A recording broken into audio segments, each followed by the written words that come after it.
This is Jackie Tantillo of Should Have Listened to My Mother. This episode of Should Have Listened to My Mother podcast contains some graphic content that some may find disturbing. Hi, I'm Jackie Tantillo, and this is Should Have Listened to My Mother. Do you believe in second chances? How about third or fourth chances? Sometimes we feel down on our luck, but most of us can't truly comprehend the depth of that statement and how it relates to those who have been incarcerated, including those incarcerated for decades with no real education and no work experience to help when released. New York Times columnist Ginia Belafonte wrote the article, Starting Over After Years in Prison, A Compassionate Path. It was published in April of 2023 and highlighted the challenge of reintegrating older people after decades of being incarcerated and reintroducing them to society without skills or a comprehensive education. Also mentioned in the article is Christina Green, the program director of the Marcus Garvey Supportive Housing Program in Brownsville, Brooklyn. In March of 2019, after her release from incarceration, she joined the Workforce Development Group, which led her to a position as a community health worker.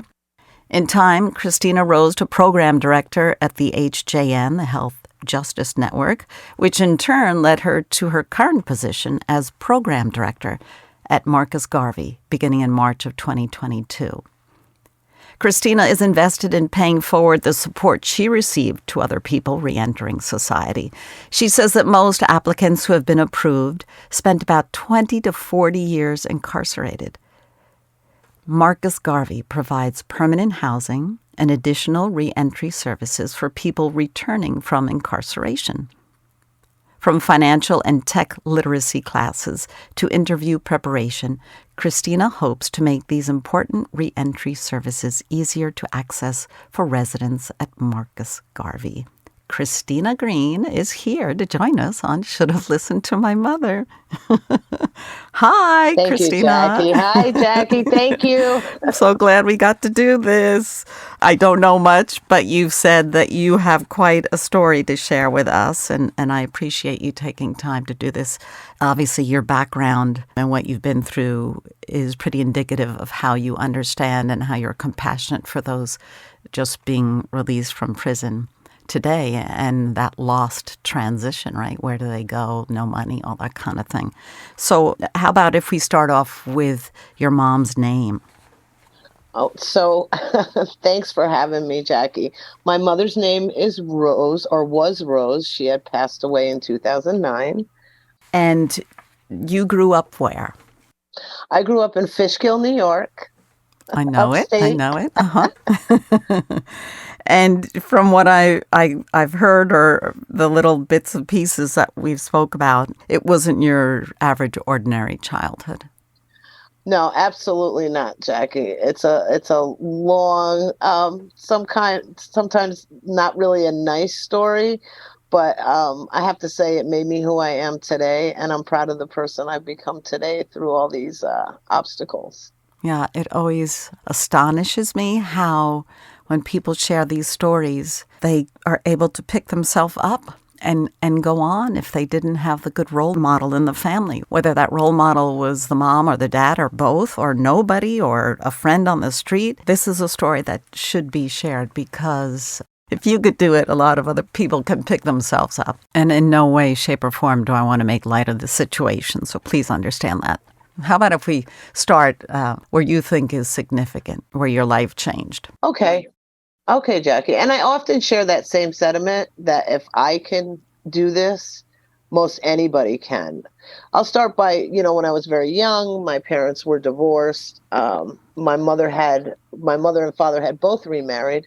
I lived with my mother, and her husband started to molest me when I was very, very young. And this went on for several years. And as an adolescent, it started to, let me say there was a lot of sneaky behavior because I was a little bit of a wild child. To be honest, I think I've always had a little bit of wild in me. I still do a little bit, Good for you. but in a good way In a now. good way. So at some point it started, the exchange of, more, I could do more things. There was, marijuana brought into the house, alcohol behind my mother's back, in exchange for, it was almost like a fair exchange for sex, and I often blame myself for that because I felt like, well, I should have known better.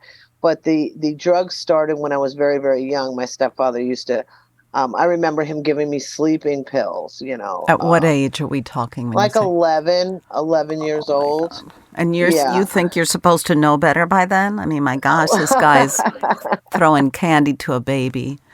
Yeah, so that's where my substance abuse had started. And it was continuous drinking and marijuana and sleeping pills, and then it got into, cocaine and let me buy you a car. Your mother won't know if you have your friends over and have a party.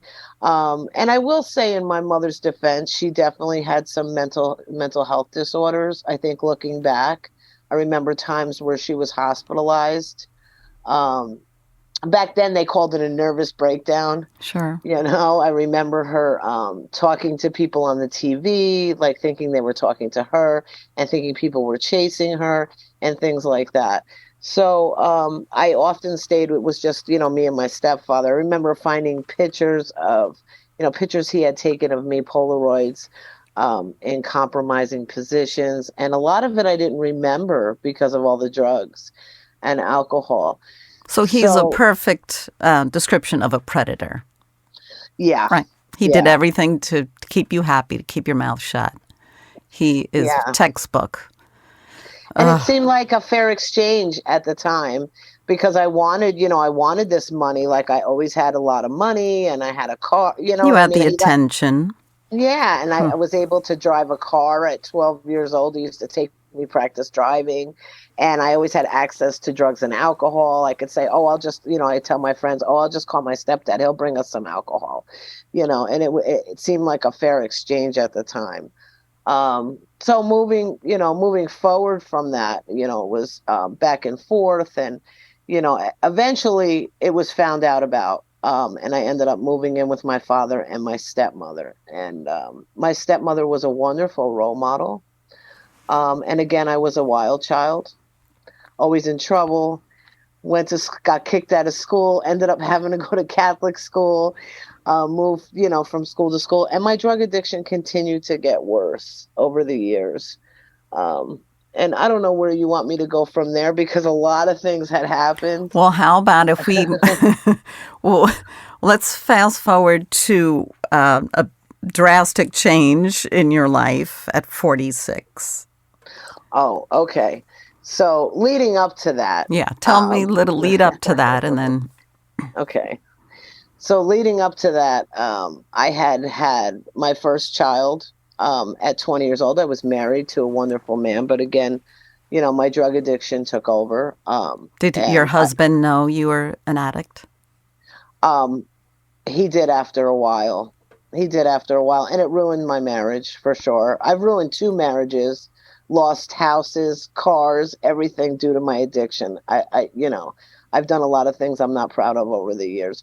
So moving forward, my drug addiction got very much out of control. And I was a single mom at that time. I had 3 children.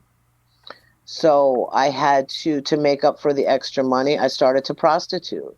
So I started to put, at first it was on the street. And then after a while, I was a little bit tech savvy, so put an ad up on the internet. And then ladies started to come to me, and I thought it was a great thing at the time because it seemed natural to me. Exchange sex for money and drugs. I mean, it was just Perfect. natural to me. Right. And, I'm embarrassed of it today, but that was the truth. It wasn't really that big of a deal to me at the time. It just seemed like that was my lifestyle and that's how I was going to move forward. It was like, I just thought everybody did that. That was normal. Right. It was your Uh, all that you knew too. That was your open avenue to go down. Yeah, sure. So plenty of bad decisions later. Plenty of bad decisions. I ended up having some ladies that lived with me. And again, my children lived in the house with me. 2 out of my 3 children were living in the house. I had some ladies that lived with me. Of course, they were there, on their own free will. Also, drug addicts that were, free to sell sex for money for drugs because our drug habits were out of control. And then of March 8th, 2016, the feds and a lot of other police agencies kicked in my door. I went to federal prison. Well, actually, I was arrested, and I couldn't even be arraigned because I was so dope sick. So at this point, I had been smoking crack and shooting heroin for a very long time, drinking regularly.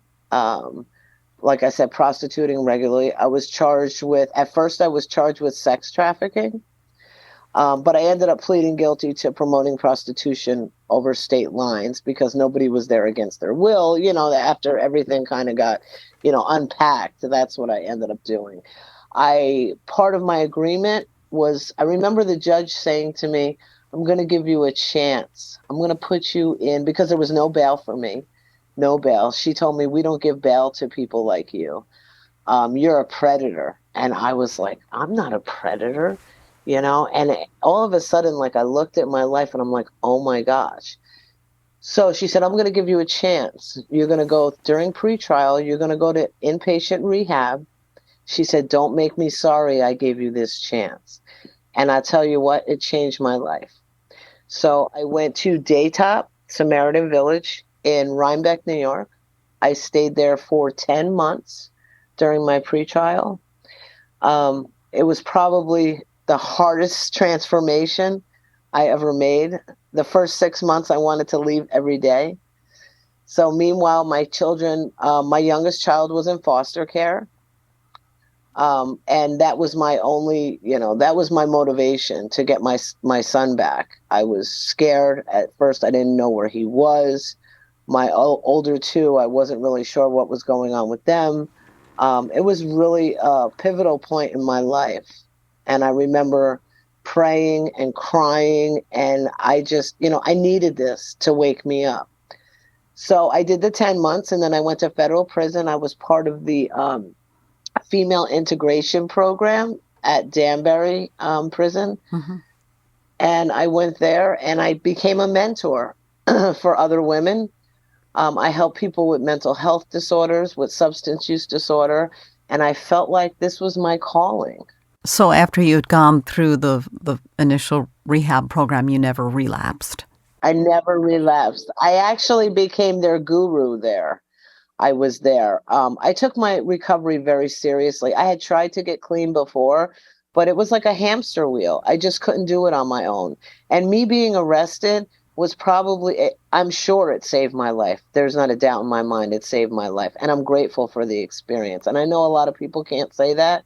I only served 30 months in federal prison, and I'm grateful for only. Well, Wow. in comparison to the people I work with. In comparison to what you could have gotten. So I'm so proud of you. I'll say it again. But you never had a maternal role model. You said your mom passed away in 2009. And I will tell you this, Jackie. So as I grew older, I was very angry with her for a lot of years. I didn't speak to her. She was a much better grandmother than she was a mother. At that point, she had gotten her mental health under control. She became a different person. But there was still in the back of my mind, I had hatred for her. I felt like she should have protected me. But I will tell you this. What did he say? It's like drinking poison and waiting for somebody else to die, and that's the truth. And I had to kind of give it up. And she had gotten very sick. She was dying of cancer. And I remember her telling me that she was sorry. And she was really sorry, I could tell. And at that point, I just gave it up. And I wished I could have had a better relationship with her. But I will tell you this. So she never had a drug addiction, but she did have mental health disorder. And I always said I was going to be a better mother and I was going to make better decisions. And how can a mother do that?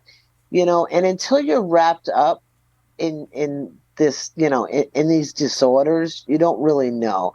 So I know now that she loved me and she did the best she could with what she had. And similarly, I loved my children more than anything else in the world. Was I a good mother? Absolutely not. I'm a much better mother today to my adult children. Do your older sons remember the addiction and prostitution and the women living with you and all that?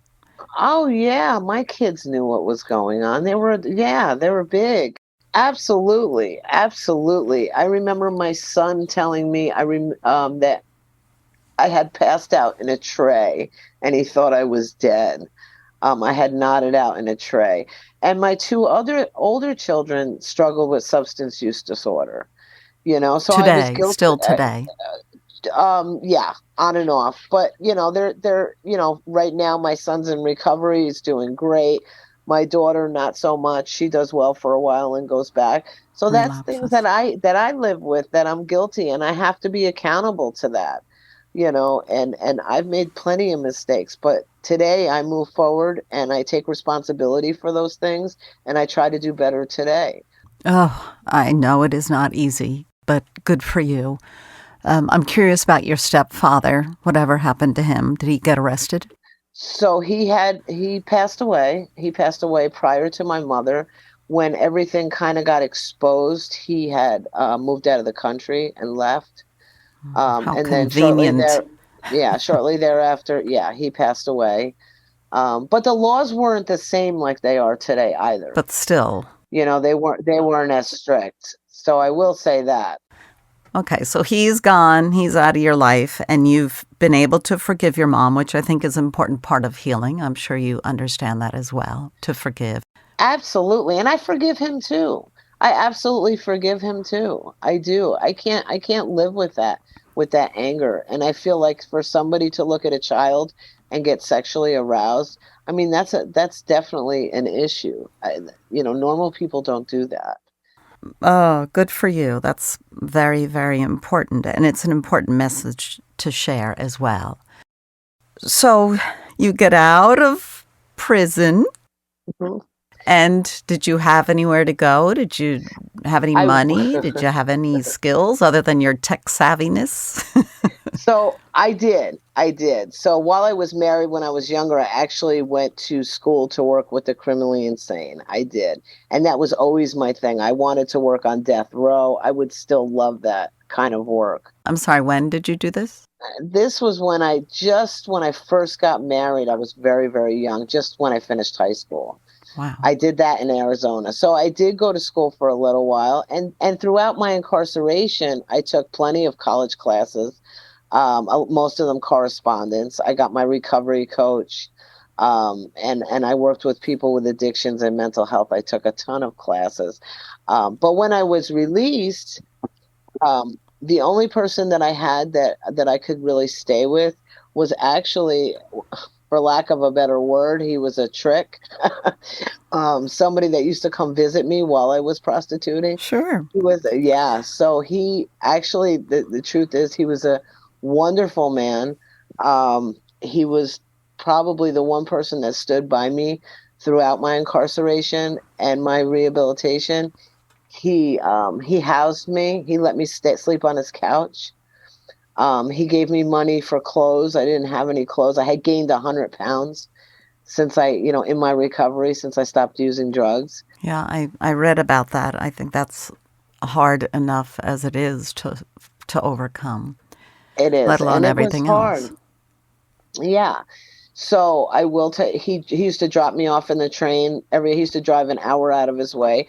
And I found this organization, the Osborne Association. So I said, I'm gonna try. I need a job. I want to work, in this kind of industry. Let me try. And I didn't really have an experience in my younger years. I was like a supermarket manager. I worked in a chiropractor's office. I mean, I was always pretty, not to toot my own horn, but I was a little bit sharp, you Yeah, know. based on your past, And I'd even in say. my criminal activity, I mean, I was very successful in my criminal activity.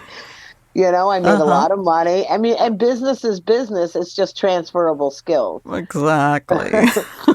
So I went to this organization, the Osborne Association, and I remember sitting in the class and I was watching this facilitator and somebody who had been incarcerated 16 years and had got out and became a social worker and was now a role model. And I remember looking at him and like, I can do this. I know I can do this. I remember the feeling that I had when he was telling his story and how motivational it was. And I was like, that's what I want to do. That's what I want to do. So they gave me a shot. There was a job opening for a community health worker, and I said, I just need one opportunity. Give me this shot. And they did. Oh, I So get the chills just thinking about it.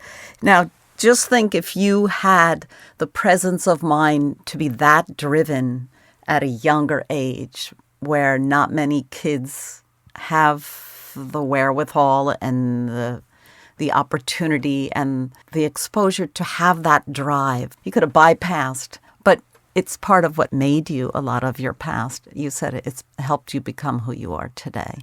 absolutely. I sometimes I feel like I'm behind the eight ball. I should be in a different place in my career at this point because I lost so many years to drug abuse. But I'm grateful for the journey. I am. And I've really come through it. And I feel like I can be a light and bring other people to recovery, and help them, give them the tools in order to succeed after their incarceration. I didn't have anything. I had nothing. I remember, having to scrape up 50 cents to buy a cigarette in the store and having to go grocery shopping in the dollar store. I didn't make much money when I started. I think my salary was like something like $30,000. But it gave you something to be proud of. And I was grateful for it. I was grateful. My first apartment was a room that I shared the kitchen and the bathroom with 7 other people. And I was grateful for it. It was my room. I had no furniture. I barely had clothes. I remember them taking me to the clothes closet so I could have clothes for work. I had nothing. And I'm proud of my journey. Was it hard? Absolutely. It was so hard. But I just kept moving forward. I put one foot in front of the other, and I knew this was what my calling. I knew this was what I wanted to do. I genuinely love what I do. I would do it for free. I would absolutely do it for free. I'm grateful I get paid, but I would do it. I would do it for free. Your qualifications are your background, especially for a position like this, especially when you're speaking to formerly incarcerated people. You know the drill. You can see, sense, and feel it all. Yeah, absolutely. So I moved on to I was promoted a couple times and worked through the same project through the Department of Health. Eventually was promoted to director. And then this opportunity came up. So Marcus Garvey Supportive Housing for elder reentry, 50 years and older after long-term incarceration. Like I said, the average length of stay of incarceration for our residents is 27 years as the average amongst the residents. Some less, some more. The average age is 57.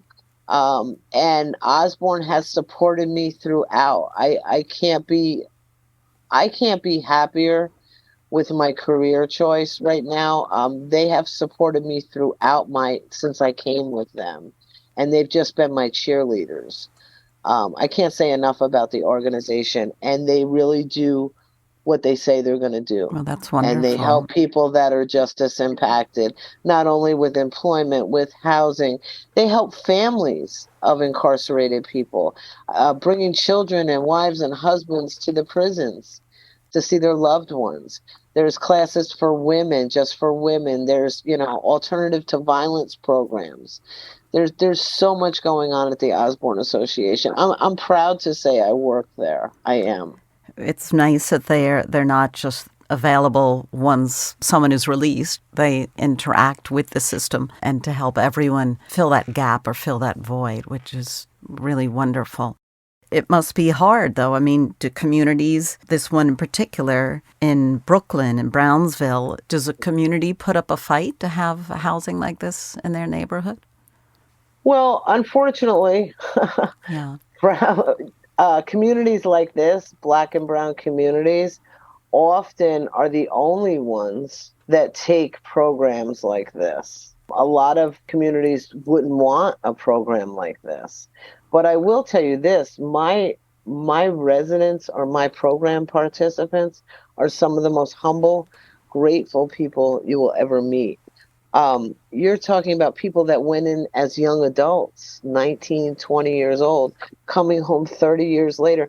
We're not the same people that we Right. were when we were arrested. Not even close. And they could be role models for the rest of the community. Sure. Well, it's that mistake. Could be that one mistake that you made, and your life, you have to pay a big price for that. So hopefully, Absolutely. this is part of the reformation. I had mentioned to you, I think I had Jessica Jackson on. She's a human rights attorney in the beginning of season 4 of this podcast, and she's with Reform Alliance, and she's trying to make huge strides in trying to reform the justice system. And why we have all these people in there for decades when, it's a lesser offense. It needs to be reformed. Listen, the recidivism rate for people over 65 years old is next to zero. Right. That's what You know, she's working on. like why are you're spending? I think it costs something like Don't quote me, but I think I'm close. $550,000 per inmate per year of people that need like special health and things like that while incarcerated for these elders Right. while they are incarcerated to care for them. You know what kind of housing I can have for people like that With that kind of money. with that kind of money, and give them programming and help them, back into the community. We have tech classes, we have wellness classes, we have connection to healthcare and chronic disease classes. We do social events. If you've been in long-term incarceration, social situations are sometimes difficult. So we do regular social events and painting and karaoke. We even have pet therapy. Yeah. Financial literacy. And I have a community health worker on staff that will take you to your doctor's appointment. Just write it. Simple things that we take for granted every day, getting on the train and going to a doctor's appointment. Right. And using a Metro card. Will be treated like a human being after decades. Yeah, with of the being a number. respect that you deserve. Sure. Nobody wants to be judged on the very worst mistake they've made in their life. For sure. Right. For sure. So, I mean, there needs to be a level of kindness and forgiveness and giving people a chance. My guest, a good guest indeed, Christina Green, works through and with the Osborne Association at the Marcus Garvey Housing Complex in Brooklyn, New York. Thank you so much for joining me, and thank you for your insight and the light that you shed and the energy that you give off, because it's contagious, and you have to believe that you have a future, right? One has to believe that there's grand possibilities to turn your future around. Absolutely. Thank you so much, Jackie, for having me. It was my pleasure. And we'll be back next week with another episode of Should Have Listened to My Mother.